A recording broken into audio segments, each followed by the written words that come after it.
ចំណុចសំខាន់អំពីច្បាប់ស្ដីពីវិសោធនកម្មច្បាប់ស្ដីពីសញ្ជាតិដែលបានអនុម័តកាលពីខែសីហាឆ្នាំ2025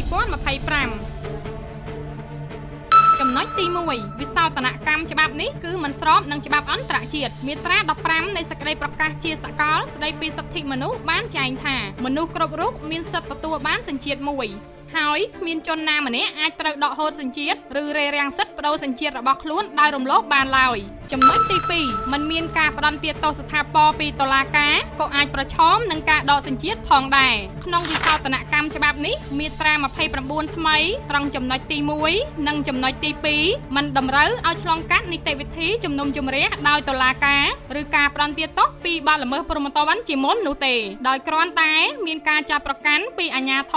រឬរបាយការណ៍ពីគណៈកម្មការជាតិផ្ដល់យោបល់លើការដកសញ្ជាតិខ្មែរពីកំណើតថាមានសកម្មភាពប្រព្រឹត្តអំពើល្មើសឬខុបខិតឬសកម្មភាពដែលនាំឲ្យអន្តរាយគឺគ្រប់គ្រាន់នេះបើយោងតាមមាត្រា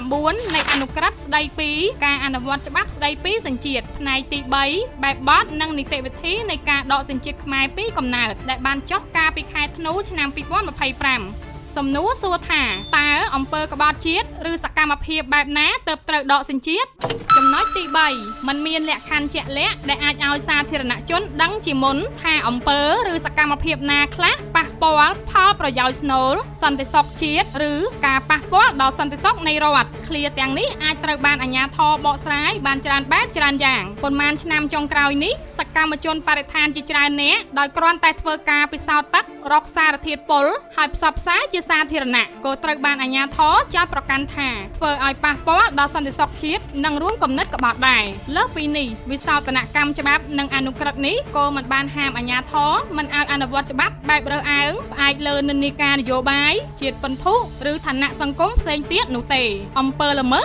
និងបទល្មើសដែលមាននៅក្នុងវិសោធនកម្មច្បាប់និងអនុក្រឹត្យនេះអាចងាយនឹងត្រូវបានអនុវត្តផ្ដោតទៅលើក្រុមមនុស្សមួយចំនួនដូចជាសកម្មជននយោបាយជំទាស់សកម្មជនការពារសិទ្ធិមនុស្សសកម្មជនការពារបរិស្ថាននិងសកម្មជនផ្សេងទៀតចំណុចទី4វិសោធនកម្មច្បាប់នេះមិនមានភាពចាំបាច់ឬសមាមាត្រនោះទេតាមច្បាប់អន្តរជាតិការដកហូតសញ្ជាតិត្រូវបានចាត់ទុកថាជាជម្រើសទណ្ឌកម្មចុងក្រោយក្រមព្រហ្មទណ្ឌបានកំណត់នៅបទល្មើសនិងទោសទណ្ឌជាច្រើនប្រភេទដើម្បីរក្សានៅសន្តិសុខជាតិនិងសណ្ដាប់ធ្នាប់សាធារណៈដូច្នេះតើមូលហេតុអ្វីបានជាអាជ្ញាធរមិនអាចអនុវត្តទោសទណ្ឌតាមក្រមព្រហ្មទណ្ឌដើម្បីធានាសន្តិសុខជាតិចំណុចទី5ជនត្រូវបានដកសញ្ជាតិអាចក្លាយជាជនគ្មានសញ្ជាតិតាមវិសោធនកម្មច្បាប់និងអនុក្រឹត្យនេះអាជ្ញាធរអាចដកសញ្ជាតិប្រសិនបើមានមូលដ្ឋានដែលអាចជឿជាក់ថាប្រជាពលរដ្ឋខ្មែររូបនោះអាចទទួលបានសញ្ជាតិផ្សេងទៀតឬទទួលបានការគាំពៀពីរដ្ឋបរទេស